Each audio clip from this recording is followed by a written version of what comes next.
ที่เอาลิงสัญญาณเหมือนจะว่ากองมุนจ้านนะฮะเนาะกองเกี่ยวมาลานั่นน่ะกองเกี่ยวมาลาอันไทยจ้องตั้งนะฮะเนาะอิสราเอลเนี่ยที่เอาลิงเข้ากับป้าไว้ที่ในนั่นเนาะส่งไว้ในนั่นเพราะว่าเขาไปกว่าไรก้นลงของอิหร่านกว่าไรในอิสราเอลในหุ้มหมดครับเนาะนั่นได้ก็เป็นก้นอิสราเอลก็ว่าปืนเผาขึ้นหนึ่งก็เพราะเขาใครเก็บก็ไรในไรหมดอ่ะเนี่ยว่าก็ไฟเหลียงกูตีๆเนี่ยมันมีเปกซัมว่าเขาใส่กองมุนจ้านแต่ได้ด้วยถึงในเมืองเขานะครับเนาะก็การซ้ำกวนอันเป็นก้นลงของอิหร่านนั่นก็มันกว่าทั้งไรมาทั้งไรในอิสราเอลเนี่ยเขาได้ฮู้จ้องกูข้าวยำจังว่ามอสซาดเนาะข่าวมอสซาดของอิสราเอลในเรียกว่าเลียดไว้เด็ดๆก็ในข่าว CIA เนาะอเมริกันเนาะอันนี้ก็เป็นข่าวอันเลียดเด็ดๆเนาะเมืองหนึ่งลูกแน่ที่มันแก่นแข็งนะแน่มันลำลองที่สุดในสายข่าวต่อให้มีแห้งซึกแก่นแข็งสิตามีเครื่องนักขึ้นกับสิตาเพราะสายข่าวด้านเปิ้นในมันปีเป็นไรเนาะย้อนมาจากนั้นเลยตรงว่าอิหร่านเขาในสายข่าวเขาสัมตั้นอิสราเอลผู้นำอิสราเอลมีดีไรในคำฮับผู้ไรก็กับผู้นำอิหร่านมีดีไรในอิสราเอลในจำผู้จ้อมย้อนนั้นเลยตรงว่าพวกมาต่อสู้กันในมันเหมือนเจ้าหนังพวกมาเตะหัวนับก้นนั่นครับเนาะอิสราเอลเนี่ยที่มีหมอก10 ล้านก็ทั้งหมดทั้งเสียงทั้งหมดที่มีหมอก10 ล้านก็ในอิหร่านในทั้งหมดทั้งเสียงมันได้มีอยู่95 ล้านก็เนาะล้านป้อมันใน95 ล้านก็ย้อนนั้นเลยตรงเลยว่าอันนั้นมันเปลี่ยนบ่ตั้งนำว่ามันเปียงอิหร่านง่ายๆเนาะเพราะแผ่นดินตั้งกว้างว่าในแผ่นดินเมืองอิสราเอลตั้งเสียงมันก็ตันเมืองโคราชของอีสานนะฮะเนาะคนของไทยนะฮะเนาะตันเมืองโคราชจะ3-4ตอนของเมืองไทยกันเนี่ยครับว่าเนาะผมว่าเมืองอิสราเอลนั่นก็ใหญ่ซังคะเนาะกำในกวนของนั้นก็มีหมอก10 ล้านแกนะว่า10 ล้านนี่ก็อำตานกวนเกียงใหม่ตั้งเสียงเนาะอำตานกวนภาคเหนือเขาเนาะภาคเหนือของเมืองไทยเนี่ยครับเนาะเตรียมตาตั้งได้ตั้งเสียงก่อนเนาะกวนอิสราเอลนะครับเนาะก็กะว่าอย่างแลอิสราเอลในขึ้นมาเป็นอ้วยดีมือขวาของอเมริกันกำซื่อล่ะในย้อนเบอร์อิสราเอลในนึงในเหงียนออกเขาในมันแก่ยังน่ะเนาะกวนโกอันเฮ็ดปรมาณูแล้วต่างหมดในลุมฟ้านี่ก็เปลี่ยนเจ้าอยู่ครับเนาะเปลี่ยนเจ้าอยู่เปลี่ยนเจ้าอยู่กำในกวนก่อนเฮ็ดหลอดไฟเนาะไฟหลอดไฟอันเลี้ยงเฮาเข้าใจกูว่าในกันนะอันนั้นอันเฮ็ดแล้วต่างบนชุดในก็เปลี่ยนเจ้าอยู่ครับอย่างบ่จังนั้นในเจ้าอยู่ในเขาเฮ็ดพรดีดับกวนลุมฟ้าทั้งนำเนาะเขาเฮ็ดเทคโนโลยีขึ้นมาเฮ็ดสังสินขึ้นมาเฮ็ดให้กวนเลยใจเลยตื้อทั้งนำย้อนนั้นเลยต้องว่าอเมริกันนั่นก็หันว่าอยู่นะครับที่จังเปลี่ยนอินเฮียงหลงตอนตาอเมริกันบ่ที่อยู่จุกมันกว่าไรในอาณาอันแก่นแข็งที่สุดในลุมฟ้านั่นน่ะมันหลวมมีอิสราเอลด้วยค่ะอิสราเอลในขณะเพราะว่าอเมริกันว่าเขามามังจุ้มไรเนี่ยอิสราเอลในที่เขากะคำเสือก็ในเหมือนจะหนังยุโรปเขาเนี่ยมันเป็นเมืองที่หันสุนโตเมืองยุโรปเขาเนี่ยเขาเป็นเมืองที่มักมีเป็นเมืองที่กัดเย็นเป็นเมืองที่รอดเลี้ยวเป็นเมืองดิโมคราซีอันจะจางนะเหมือนจะหนังตั้งยุโรปเขาเนี่ยคำใครมีปางตึกดอกไผ่ยาก็เขาพวกเปิ้นตึกกันก็เป็นรองของเปิ้นย้อนเหมือนจะหนังในยุโรปในอเมริกันห้องเขาบางตึกในคำย่อมเขาล่าครับเนาะคำย่อมเขามาตีปางหลายข้อมูลเหมือนจะหนังเต้ในปางหลายข้อมูลนั้นมันเปลี่ยนตอนถักคุ้มเมืองเลยใจพรหลีมันก็กะอเมริกันรัฐว่าหนังคือมันติดเจี้ยวเย้าปางตึกอิหร่านที่อิหร่านมาคุ้มกับข้อมูลในยุโรปเข้ามาแล้วคณะยุโรปเนี่ยพัดส่งเข้ามาเนาะเมืองอะไรก็ว่าที่เข้ามันจ้างว่าฝรั่งเศสได้มาอังกฤษได้มากำลังสุดก็มาต่อถึงมันเมื่อไหร่ก็ไปมาค่ะเนาะบอกว่าโดนัลด์ทรัมป์ก็ลาเขาก็ว่าเนาะลาว่ายุโรปเนี่ยผู้ฮดตดหลานขี้โกนะยุโรปว่าในหันชุนตัวนะอันนั้นอเมริกันโดนัลด์ทรัมป์เป็นคนว่าค่ะเนาะโดนัลด์ทรัมป์เนี่ยมันเปลี่ยนก้นดีผาใหม่เบตามันตั้นลาไปก็มันก็ดีลาเนาะแต่ว่าโดนัลด์ทรัมป์เนี่ยก็มันก็มันแจ้งว่ามันก็หาทางผิดบ่นำกันทั้งนั้นเนาะก็ว่าได้ใครเมืองไหนมาอยู่ภายใต้มันว่าก็ว่าใครเมืองไหนมาอยู่ของมันว่าเนี่ยมันเฮ็ดจังไดก็เฮ็ดให้ยุโรปเขาเนี่ยก็บ่ไว้ใจนึงมันก็ลองนึงไงโดนัลด์ทรัมป์เนี่ยค่ะเนาะดังว่ามันก็ขึ้นปางกลุ่มที่นาโตที่เมืองตุรกีเนี่ยก็มันก็กะลานาโตเขาแท้เนาะนาโตเขาแท้นาโตเนี่ยก็ขี้โกนะเฮาตึกมาหมอกกะนายเอาเนี่ยไปฮัดมาจอยสังเสมิวเงินก็จอยมาอันนั้นเดี๋ยวโดนัลด์ทรัมป์มาลาเขากันเนาะอย่างนั้นเลยดังว่าพวกโดนัลด์ทรัมป์อิสราเอลว่าเนี่ยอิหร่านเนี่ยมันเหลียวพองอ่ะเนาะสังว่ามันมียุโรปเนี่ยเข้ามาก็กะยุโรปก็ไว้ใจอเมริกันนะครับเนาะเพราะว่ายุโรปเขาเข้ามาปุ๊บพวกเฮาก็จอยอเมริกันก็รัสเซียก็ได้มาจอยอิหร่านเพราะเป็นจังนั้นเนี่ยยุโรปเป็นแง่บางตึกย้อนนั้นแหละยุโรปเนี่ยยุโรปเนี่ยเขายุ่งซ่อมที่ไหนก็ในNATOเขาว่าคือล่ะในมือโดนัลด์ทรัมป์รัฐว่าอย่างไรสุ่มเขามาจอยเฮาตีปางหลายข้อมูลในแต่ได้พวกมันกี่ปัญหาที่นั่น อันนั้นมันใจอิหร่านกว่ายื้ออเมริกันต่างๆเรียกห่ำจังกับจ้อยนะครับเนาะอย่างเบอร์มีเขาตกลงมาตรา5ในข้อหมาย5นั่นNATO เขาในเขามีเขาตกลงด้วยว่าพอเมืองหลายเมืองนึงอันเป็นผู้เขียนเท่านั้นมายื้อใส่เฮาอันตั้งยื้อใส่เมืองหลายกว่าเย้าเหมือนตั้งว่ายื้อใส่เฮากูเมืองยาวเขามีเขาตกลงไว้ตรงนั้นก็ในอิหร่านในซ้ำมันจะแล้วก็ยื้ออเมริกา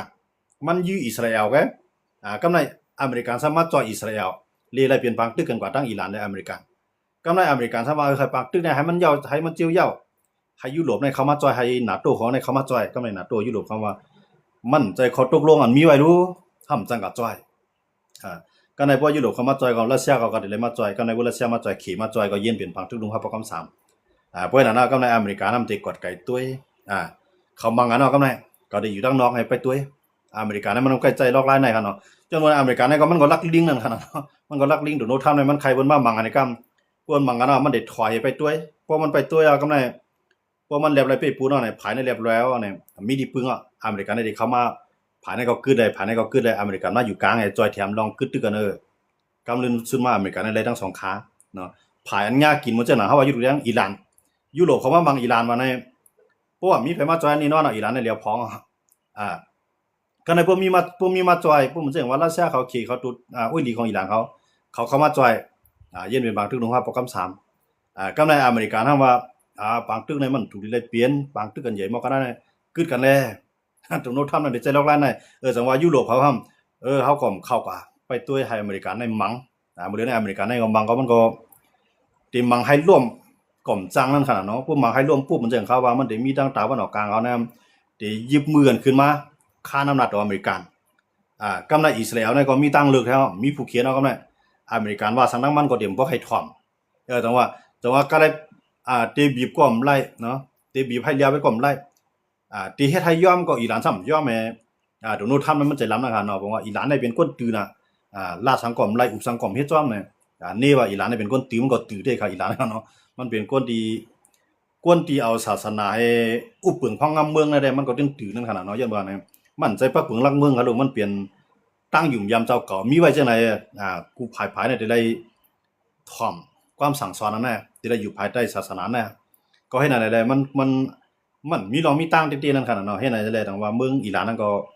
เอาหูแข็งไปนั่นน่ะเนาะมึงคนเมืองใครตายๆไม่ซังเพราะว่าเฮาตายก็ตายแท้นางพระเป็นเจ้าก็เพราะเฮาต่อสู้ก็เฮาต่อสู้แท้นางพระเป็นเจ้าก็แม่งมังได้ก่อนกำในอเมริกันเฮาแนมคำใจจังนั้นเขาลูกเขาอเมริกันเฮาแนมคำว่าคนเกิดเป็นคนมาเนี่ยมันหลูมีกามีขันหลูเลยปกป้องจึงเมืองหลูเลยปกป้องบ้านเมืองหลูเลยปกป้องคนเมืองหลูเลยปกป้องลุมฟ้าให้มันมีรองถางให้มันมีรองเปลี่ยนเปี้ยงในอเมริกันทำในคำหันกาขันก้นจังได๋กำในอิหร่านเขาเนี่ยเขาหันว่าก้นได้ก็มันเปลี่ยนมาตอนตาได้แก่เคพระเป็นเจ้าก็เพราะมันตายกว่าก็มันบอกว่ามันตายแท้นางพระเป็นเจ้าเนี่ยตั้งยุ่มยำของอิหร่านเขาเนี่ยเขาเฮ็ดจังได๋เลยแต่ว่าเขายุ่มพิษยุ่มเปื่อยก็ยอมต่อสู้เนาะเตมันได้มันซุ่มน้ำหนาวค่ะอิหร่านในคั่นนะเงินตาได้จ่ายกันก็ใครมีตาได้จ่ายมันซึกเขาอันตึกต่อสู้หน้าซึกนั่นคั่นนะเงินจ่ายเงินเหลือน่ะมีกำไรกวนเหตุการณ์มันจะว่าอยู่ในลุ่มในใจในอันไหนก็เงินเหลือในก็ยามไร 50,000 มันก็เลยหมอก 20,000 เนาะมันปองว่าลดลงกว่าทั้งนำทั้งหลายก็ไปยอมค่ะเนาะตึกเต็มมังได้เดียวก็ในอเมริกันได้ติดทุบเต็มจังครับว่าทุบปุ๊บเนี่ยพวกอิหร่านกวนปังลงกว่าเนี่ยก็ในเมืองอิหร่านเนี่ยมันได้เตียกนะบางเมืองก็ตีใครตั้งเมืองใหม่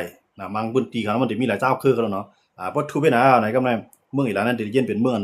อันร่วมละลายเนาะเป็นเมืองรูปเรียวกว่าว่ามันทุบเหลียวตี้ๆกันเนาะจังว่าอเมริกันก็จังทุบตี้ๆว่าทุบตี้ๆกุ้มกำไรเนี่ยแค่ได้เป็นเพสุกซาของแท้งเนี่ยแต่ว่าอเมริกันเนี่ยอ่อนวอนเอาพองอุปพองตึกก็พองเนาะเพราะว่าอิหร่านตึกใส่มาอเมริกันได้อเมริกันมันจังว่าตึกใส่มันลุกเงามันได้ใส่หมอก20ลูกเนี่ยมันได้มากขึ้นต่อขึ้นบ่นั้น1ต่อ10บ่เนาะ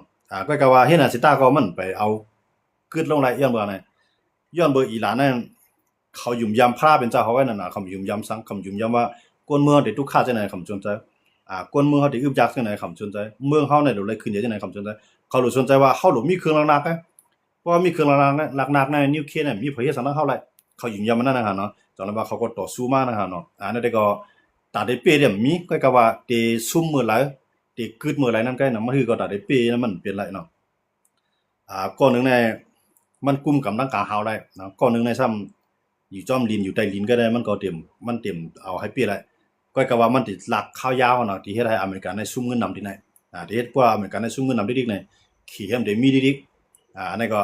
อันที่มาต่อสู้ต่ออเมริกันในมันจะรัสเซียในข้าวยาวหมดเลยนะครับเนาะมันเป็นขี่ไปแล้วย้อนว่าเนี่ยขี่ในมันลักเหลี่ยมหรือรัสเซียไปแล้วรัสเซียในย้อนเบอร์ตั้งใครเลยเจ้าเก่าไปยอมปืดปังตึกใหญ่ลงต่อยูเครนในยุโรปซ้ำอยู่ตั้งหลังยูเครนเนี่ยเอารัสเซียในมาค้ำปังตึกแบบขี่เนี่ยยอมเฮ็ดปังตึกนะว่าขี่เฮ็ดปังตึกในขี่ก็ได้ค้ำปังตึกมือเลยในมหาอำนาจ2เมืองในคำบังตึกก็อเมริกันก็มาคำบังตึกอิหร่านที่เอาให้เป้ก็ไปเป้ไรที่ถอยก็ซ้ำที่ขายหน้าได้ซุ้มมันจังถอยพวกมันจังถอยดีกว่าดังหน้าได้ก็เสียงเงินดิกำไรเห็นอะไรดังว่าอเมริกันก็ยังเงินมันได้มาเสียงดิเนี่ยกำไรรัสเซียก็ถอยก็จังหมดเลยนะที่ยึดเอาแผ่นดินยูเครนก็ไปไล่ทั้งเสียงก็ยูเครนเอาตึกต่อสู้ถึงที่สุดเราเอาหมดเลยนะรัสเซียก็ใครกึดบังตึกก็จังกึดอเมริกันก็จังกึดพวกเด็กกึดภายหนึ่งซ้ำมามังมื้อเลยมันจังรัสเซียมายึดเมืองยูเครนไว้มังสุนกำในอเมริกันได้มันก็ไปมายึดทางอิหร่านเสียมียงก็แล้วมันมาก็มามังอันที่ปังหลายข้อมูลนะครับเนาะมันไปก็ยึดได้เมืองอิหร่านเสียเวียงค่ะเนาะอเมริกันนะเป้าหมายมันไปใส่ตอนตัดก็ยึดเวียงเพราะว่าถึงที่สุดแล้วถึงที่ตึกเตอก็อิหร่านนั้นยอมเนี่ยอเมริกันนี่ก็จังใจลอกลายยึดนาลินของอิหร่านเนาะมื้อเลยอเมริกันมันตึกใจแห่งซึกต่างกลางเฮาแห่งซึกต่างฮือไงมันไปเลยฮะไปเลยใจฮักซึ่งเนลินมันเจอนังพวกมาเตียกันคันเนาะให้อย่างเลยรัสเซียมามังยูเครนในเฮียงมันน้ำตาลอิหร่านง่ายๆคันเนาะอย่างเลยรัสเซียในมาคำบักตึกเป็น4ปีปลายแล้วล่ะเนี่ยย้อนเบอร์มันมียุโรปและอเมริกันในปันแฮงกำลังอิหร่านในเฮียงเลยมันมากำงามอเมริกันได้ล่ะเนี่ยมันมีรัสเซียเลยเขในปันแฮงไว้เนาะมันเป็นมหาอำนาจ2เมืองในปันแฮงมันไว้มันก็ยาวก็อิหร่านก็เป็นเมืองที่มีทัพซึกแข็งทัพซึกอิหร่านเนี่ยจะมีเป็นล้านก็คันเนาะอย่างนั้นอะไรมันเป็นทัพซึกกันแข็งอันนึงก็อเมริกันก็ตีคือน้ำลายค่ายบอกนะฮะเนาะถอยก็จังตีเข้ากับซิมไปให้เลี้ยวนี่ก็ไปจังแต่ว่าโดนัลด์ทรัมป์นะครับตั้งกวนเมืองซ้ำกวนเมืองของอิหร่านให้เอากวนเมืองของอเมริกันให้ซ้ำว่าให้โดนัลด์ทรัมป์ในขึ้นปังตึกเลยในเมื่ออเมริกันได้มีอยู่2เกื้องนะฮะเนาะเกื้องนึงในพร้อมแต่ได้นวดอิหร่านให้เลี้ยวโดให้มีแทงปัญหาปังตึกเนี่ยเตรียมเลยมีแทงโดให้นวดให้เลี้ยวกำเนี่ยกวนอันเป็นภูมิอำนาจในเมืองอเมริกันเฮาบางส่วนก็โดยให้โดนัลด์ทรัมป์ในเฮ็ดปังตึกให้ถึงที่สุดกำไรกวนเมืองอันเป็นส่วนใหญ่สัมพันธ์ว่าในปังตึกในห่ำไรสังเฮาก็ซุ่มเงินเฮาหลายๆแกเหมือนตามว่าก็ซอยอิสราเอลแกย้อนอะไรปังตึกในกึดเลยแล้วในเมืองอเมริกันนะครับเขากวนเมืองเขาในพวกเขาไล่ลู่สู้มาตรฐานในเขาได้ใจกวนเขาได้ใจผู้นำเขากึดนะครับเนาะแต่ว่าเฮาเข้ามาด้วยในอเมริกันก็ตึกในอันมันก็ยืดอยู่ไรเต้ๆเนี่ยมันบ่มีมันก็อยู่ไรต่างๆมันขึ้นในถอยกันนี่ดิใช่ป่ะเนี่ยกวนเมืองมันหันดีนะครับเนาะเหมือนจังนั้นมันก็ยึดการต่อสู้ในเมืองอัฟกานิสถานในต่อสู้มาครามเป็น20ปีครับเนาะก็ยึดอยู่ไว้ก็ตับซึกตับซึกของอันเป็นจุ่มตาลิบานเฮาก็มังดิกเนาะมังดิกต่ออเมริกันในบ่ได้ถอยออกขึ้นครับเนาะงานนั้นก็ยึดแล้วอยู่ไว้20ปีกำลังก็เลยถอยขึ้นก่อนตึกในอิรักเนาะอเมริกันก็ตับซึ่งก็ตั้งไว้ในเมืองอิรักเนาะมื้อเดียวนั้นก็อิรักในก็ตึกต่อสู้ต่ออเมริกันอยู่นะก็ว่ามันเป็นจุ่มอยู่กองกลางนะมันเตรียมใจลงปองจึงมาแล้วเนาะลงปองจึงได้อเมริกันเฮาก็พอดขึ้นมาใหม่มันจะหลังเมืองอิรักในครับเนาะอันนั้นก็อเมริกันให้เขายึดไว้ที่ไหนมันจะหลังเวียดนามในมือหลาย10ปีบนมามังเวียดนามอันนั้นได้เวียดนามได้มันก็ตันยึดไหลครับเนาะมันก็เลยขึ้นถอยขึ้นหมดอันนั้นมันเตรียมอเมริกันถอยนะเฮ้แล้วเนี่ยมันกวนเมืองของมันในมันหันดีพวกกวนเมืองหันดีในกวนเมืองสารคัดพวกกวนเมืองสารคัดหลงปองซึ่งในเลยถอยทีเดียวอเมริกันให้เขาได้เป็นจังได๋มือกูบอกในเขาได้จอยจังไคเซกมังเหมาจื้อตุ้งเขาเนาะมันจะหนังไต้หวันได้ขี่เนาะเมืองตั้งแต่เหมาจื้อตุ้งมันก็มันเป็นตัวแทนของขี่จังไคเซกก็เป็นตัวแทนของขี่ก็กาจังไคเซกก็เลยเป็นหลงปองซึ่งเหมาจื้อตุ้งเป็นภายลูกพื้นอเมริกันได้ก็มักจังไคเซกในเป็นหลงปองซึ่งแล้วก็ปันแห้งเต็มที่กำไรขี่ในมังแห้งหนาลาวเนี่ยกำไรพวกขี่ในมังแห้งหนาลาวเนี่ยมันมีปัญหาการเมืองภายในของอเมริกันจ้อมค่ะเนาะแล้วก็เดี๋ยวมีเหมือนจะหนังสหภาพโซเวียตเขาจ้อมอเมริกันเนี่ยก็หนังคือเด็กขึ้นต่อสู้สหภาพโซเวียตไรเนี่ยหลบกึดย่างเราดังหลบกึดย่างลองจอยแถมไต้หวันในมังสุนยุกเอามักมันเขปักกิ่งในเปลี่ยนลงบองจึงเฮ็ดนั่นแหละอเมริกันก็เลยถอยกันเนาะบอกว่าอเมริกันนั้นปอดตึกก็คือเอาเนี่ยมันได้ถอยขึ้นก็ว่ามันถอยนั่นมันก็ตึกในเมืองเปิ้นเลยมันถอยนั่นเลยปองว่ามันซุ่มก็ย้อนว่าเนี่ยย้อนเปิ้นมาตึกเมืองมันเลยอเมริกันน่ะมีไผมาตึกเมืองมันแหละมันจะต่างๆเมืองใน เหมือนรัสเซียเนี่ยตึกกันยูเครนยูเครนก็ตึกในเมืองรัสเซียไรนะกับจะเอาอย่างซื้อเขาตึกไรก็เอาด้วนเข้ากว่าก็เอาด้วนเข้ากว่าเอาขีปนาวุธยื้อเข้ากว่าอันนั้นได้มังกว่ามังกันมากจังไหนอเมริกันได้มีไผมังถึงมันไรเนาะเพราะว่ากับถึงเมืองอเมริกันได้มีเมืองหลายเมืองนึงก็มังถึงเมืองอเมริกันได้บอกว่าเมืองนั้นก็ติเลยต่อสู้หน้าอเมริกันเตรียมตัวแต่ว่ามีไผฮัดก็ยื้อใส่เมืองอเมริกันใส่เมืองเนาะมื้อนั้นมีขี่กันขี่ในบ้างเพียงแต่ได้ยื้อขีปนาวุธถึงเลยเมืองอเมริกันนะขี่ก็ลาดว่ามันเฮ็ดไรอะวะแต่ดีใส่เมืองอเมริกันได้มีว่ามันมีต่อให้มันมีแต่ก็มันก็เดี๋ยวเพียงพอแต่ได้ปีได้อเมริกันนะครับเนาะยันเบื่ออเมริกันในวางตับซึกมันขอไปขี่ไปหมดแล้วนั่นเนาะมันจะหนังรัสเซียเนี่ยจอมมีมอมยุโรปนั่นก็เป็นโอ้ยลีคออเมริกันเป็นหมดเนี่ยรัสเซียก็จังมายื้อใส่อเมริกันเนาะอเมริกันได้รอดปังตึกเนาะตอนดัดตูมันก้อยการมันนำดาวตัวมันเข้ายื้อในเมืองเปิ้นเนาะมันจะมายื้อใส่ในเมืองอิหร่านเนาะมันตั้งก็ยื้อใส่ในเมืองเขาก็ยื้อในเมืองซีเรียเขาก็ยื้อที่ในอียิปต์เขาก็ยื้อที่ในลิเบียนะอเมริกันน่ะจะเป็นเมืองที่อันโทยังซึกก็ยื้อในเมืองเปิ้นเนาะมันจะหนังขี่เขาจะในเขาได้เฮ็ดเอายังซึกก็โทในเมืองเปิ้นน่ะคำเฮ็ดเขาได้อื่นเอากำร้อยๆอื่นเอากำร้อยๆไอ้ขี่บ่กำร้อยอันใดที่มันขี่มันอะไรก็ขี่เอาอันใดที่มันเลียนอะไรก็เลียนเอาอันใดที่มันเลียนอะไรมันขี่อะไรก็เตียวกวนมันเข้าก็ลงตื้นล่างเอาเนี่ยขี่น่ะได้ใจแล้วลายในเขาเนาะมันได้เปลืองกันทางอเมริกันเขาเนาะดังว่าขี่ในเพิ่นอยู่จำขี่ในกำนำได้ที่เป็นเมืองกวาดผ่านนี่ได้ยันเมืองไหนเพราะว่าเฮ็ดดีต่อขี่ได้ขี่ก็ได้ยีดเอาหน้าลิ้นก็มีดีก็ในพวกสารคัดดอกขี่ก็ดีกับพ่อยจะมีกองกลางไว้ในเมืองลุกนั่นใช่เลยขึ้นมังขึ้นลงบองจึงเมืองนั้นขี่ได้จังได๋ครับมันเหมือนอเมริกันเขาเนาะอเมริกันนะครับเพราะว่ามันเมืองไหนก็เดี๋ยวยังซึกเข้ากับซิมมันได้สูงยังซึกนำบุญนับเสียไหนมันได้เข้ากับปักตับกันเดียวขี่เนี่ยมันเฮ็ดกันเนาะขี่เนี่ยเตรียมเฮ็ดตรงนั้นก็ไหนมีรัสเซียในอ่านเคยเฮ็ดเหมือนจังอเมริกันนะครับเนาะอ่านสูงยังซึกออกนอกเมืองแล้วก็ตั้งทัพซึกในเมืองไว้หลีก็กำมันเฮ็ดไรเนาะมื้อนี้มันเฮ็ดไรในมาเฮ็ดในเมืองยูเครนเฮ็ดก็อยู่กัดเย็นไรครับเนาะยูเครนก็อยู่ใส่กูบ้านครับเนาะมันจะรัสเซียนะครับเนาะแต่ว่าเพราะคำว่าด้วยเนี่ยเพียงการซึกการตึกในอเมริกันในมันก็กึ่งตั้งมันเป็นหมายหนึ่งอยู่ย้อนเบื่อในเฮาคำว่าด้วยอเมริกันในเพราะว่าเมืองในมันถูกดิเลยใจยังซึกเข้ากับตึกก็เนี่ยมันเต็มกลางภูกลางป่ามันได้สูงยังซึกเข้าตึกก็นะเปิดตึกก็มันว่นว่ามันอันได้เปียนะมันได้เปียขยับพวกเราขยับไว้นั่นแหละมันได้ใจลอกไล่ในครับเนาะอเมริกันในครับเนาะจังว่ามันเป็นหมายหนึ่งไรก็ในเมืองหลายในตะวันออกกลางที่มันมีตับซึกมันมี4เมืองครับเนาะก็ในมันจะหนังเมืองใหญ่ๆอันอยู่ในกุนิเซียอยู่ตัวเตียงก็มันจะหนังเกี่ยวปานเกาหลีใต้อันใน2เมืองนั้นมีตับซึกอเมริกันในเจ้าในยุโรปในกรุงเมืองไงมีตับซึกอเมริกันหมดครับในยุโรปในครับเนาะในยุโรปก็มีตับซึกอเมริกันหมดแต่ว่าโดนัลด์ทรัมป์ในรัฐว่าพอยุโรปสู่ขี้โกให้แน่ๆเขาได้ถอนตับซึกออกในสู่แนวเขาเดี๋ยวตับซึกเข้ามือขึ้นเมืองอเมริกันเนาะเขาเดี๋ยวตับซึกเข้ามาไว้ตั้งแต่วันออกกลางนะโดนัลด์ทรัมป์ไม่หรอกก็ในยุโรปเขาในก็อ่อนกันไม่ใจครับก็ในเนาะอ่อนกันไม่ใจว่าผมมีตับซึกอเมริกันแน่กำขี่เขามังเฮาอยู่แน่กำรัสเซียเขามังเฮาแน่ยุโรปก็อ่อนกันมาพ่อยกันก็ใ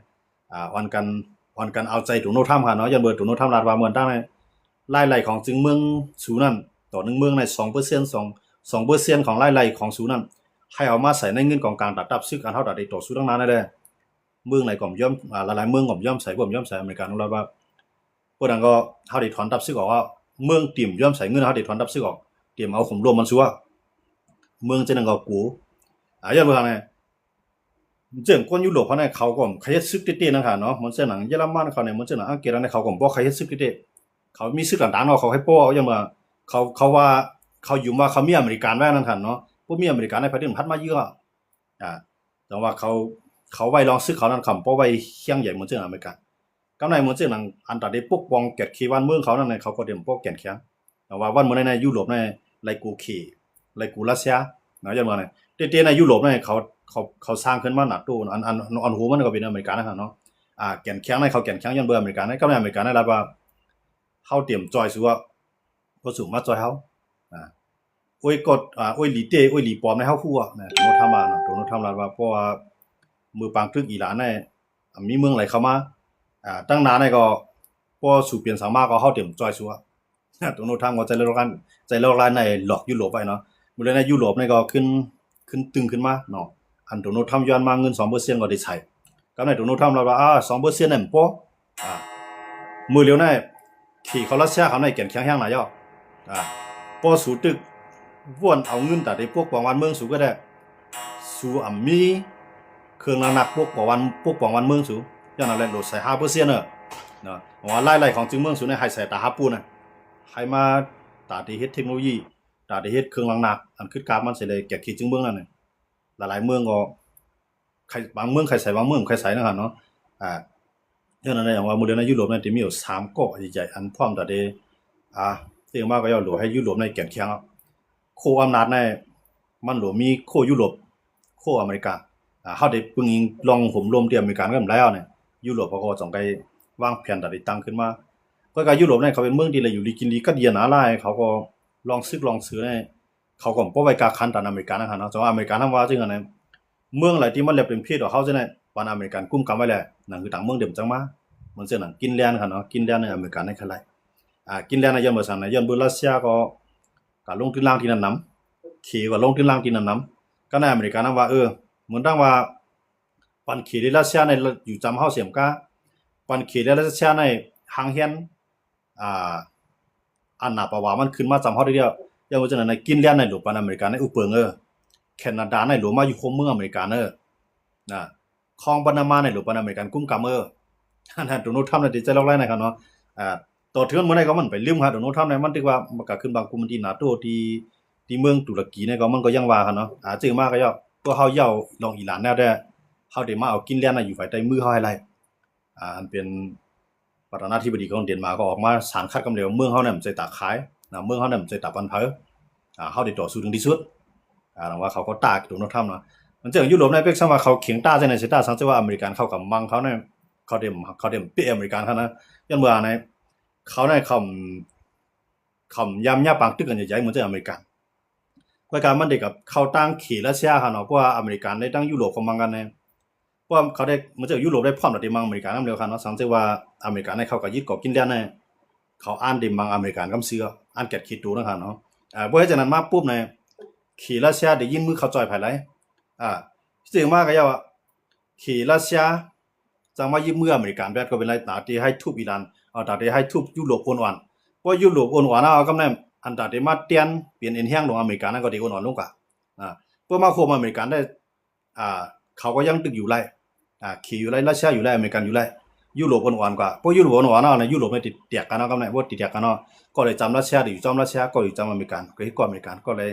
ฮันดีขี่ดีก็ขี่เนี่ยมันดีให้ได้ยุโรปเขานั้นเตียกกันเนาะว่าอเมริกันให้เข้ามังเขาค่ะเนาะแต่ว่าอเมริกันได้มันยังอ่านได้มันยังอ่านแต่ได้มังก็มันทำว่าสู่ในสู่ปันเขียนในคำว่ามีอานาปาวาแห่งหนาละปันเฮากุมกำเลยพวกเฮาก็กุมกำในเขียนในเดี๋ยวมีอานาปาวาเลยที่ไหนรัสเซียเดี๋ยวมีอานาปาวาเลยที่ไหนตีห่มรวมป้าสู่เลยห่มรวมป้าเฮาอเมริกันวนก็ใจของมันเอาใกล้กะเปิ้นนำยอมนั่นหั่นเนาะมันเช่นนังแคนาดาก็ว่าเฮาก็ตึงหลุเลยเป็นแคนาดาวันยังคำเเฮาใครเป็นอเมริกันอเมริกันนำลาเมืองสู่ในซึกสู่กับแกนแข็งการป้ายบางมีกูจึกวันสู่ปึงเฮาย้อนนั่นแหละพวกสู่มาโฮมเฮาน่ะเฮาได้โฮมรวมสู่ถึงที่สุดแคนาดาได้มาเป็นเมืองที่51ของอเมริกันหรือในเมืองอเมริกันมันมี50เมืองให้มาพร้อมกันเป็นเมืองพร้อมโฮมเนาะของว่าสหรัฐอเมริกาในสหเนี่ยมันเป็นกว้างปานนี้เนาะสหรัฐเนี่ยเมืองอันยิ่งใหญ่เนาะเมืองอันกว้างใหญ่มันติดได้อเมริกันในก้นเครืออเมริกันว่าเนี่ยมันมีนำครับก้อยกำมันเอากูคือมาเปลี่ยนมันในเมืองอเมริกันเนี่ยพวกเขาก็อยู่ในเมืองมาแล้วเนี่ยกว่าเกิดใหญ่อยู่ในเมืองนั้นเนี่ยมันไหลไหวกึกเมืองกำเดียวเนาะเมืองอเมริกันเนี่ยที่เป็นจังนั้นว่าสิโดนทำขึ้นมาโดนทำว่าพวกนั้นอเมริกันนั้นอเมริกันนั้นติดๆมันสิหายเอาแน่บนก็ได้ปลายมาอยู่เมืองเฮาได้ๆนะอย่ามันจังได๋นะเฮารู้พวกมาเกิดในเมืองเฮาค่ำรู้ปันไว้กึกเมืองว่าหลายโดนทำเฮ็ดนะก่อนโดนทำเฮ็ดน่ะที่เฮ็ดได้เหมือนกันอ่อนๆครับที่ได้ว่านั้นล่ะนะเพราะว่ากวน